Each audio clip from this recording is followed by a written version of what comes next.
Hi hello అందరికీ నమస్కారం. Welcome to శ్రీవారి ఫుడ్స్. ఇవాళ మన ఛానల్లో అయితే కర్ణాటక స్పెషల్ బిష్బిల్లాబాత్ అనేది ఎలా తయారు చేసుకోవాలో చూసేద్దాం రండి.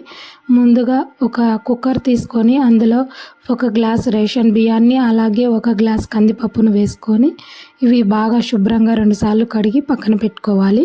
ఇందులో మనకు కావాల్సిన వెజిటేబుల్స్ అన్నీ కూడా సన్నగా ముక్కలుగా కట్ చేసి వేసుకోవాలి.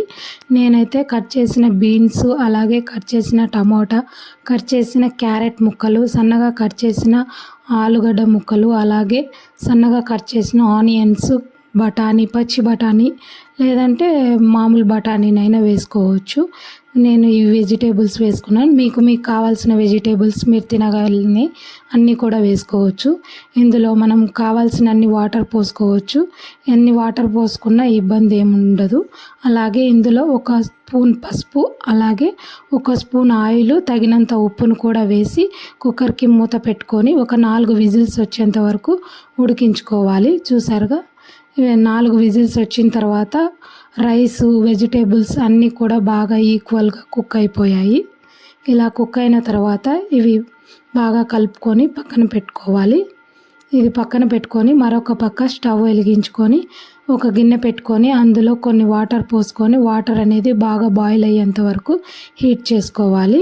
ఇందులోనే మనం ఉడికించి పక్కన పెట్టుకున్న రైస్లోనే మన బిస్బిల్లాబాత్ పౌడర్ అనేది వేసుకోవాలి. ఈ పౌడర్ అనేది మనము చెక్క, లవంగ, యాలుక్కాయలు, మిరియాలు, ధనియాలు, మెంతులు అలాగే కొద్దిగా మినప్పప్పు, కొన్ని బియ్యం కూడా వేసి బాగా ఫ్రై చేసుకొని ఇవి ఫ్రై అయిన తర్వాత మిక్సీ పట్టుకున్న పౌడర్ అన్నమాట. ఈ పౌడర్ని కూడా మనం ఉడికించిన రైస్లో వేసుకొని బాగా కలుపుకోవాలి. ఇలా కలుపుకున్న తర్వాత ఇందులోనే ఒక 1/2 స్పూన్ కారం కూడా వేసుకొని కలుపుకోవాలి. ఇవి కలుపుకున్న తర్వాత ఇందులో మనం బాగా మరిగించి పక్కన పెట్టుకున్న వాటర్ని కూడా కొద్దిగా యాడ్ చేసుకుంటూ కలుపుకోవాలి. ఇది మనకు కావాల్సిన కన్సిస్టెన్సీలో తగినన్ని వాటర్ పోసుకొని కలుపుకోవాలి.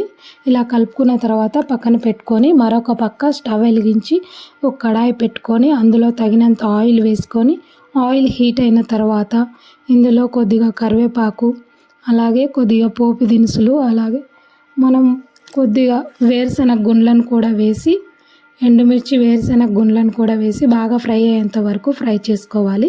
ఇవి ఫ్రై అయిన తర్వాత మనం ఉడికించి పక్కన పెట్టుకున్న బిస్బిల్లాబాత్లో వేసి బాగా కలుపుకోవాలి.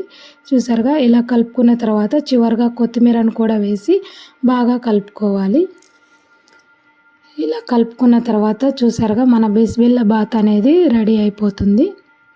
ఇవి అన్ని వెజిటేబుల్స్ అన్నీ వేసి బాగా ఉడికించుకోవడం వల్ల పిల్లలకి హెల్తీ కూడా ఉంటుంది. చూసారుగా ఇలా ఒక సర్వింగ్ బౌల్లోకి తీసుకొని దీనిపైన కారపూసను వేసుకొని తింటే మన కర్ణాటక స్పెషల్ బిస్బిల్లాబాత్ అనేది రెడీ అయిపోతుంది. చూడండి, పిల్లలకు పెట్టారంటే చాలా ఇష్టంగా తింటారు. హెల్తీ. ప్లీజ్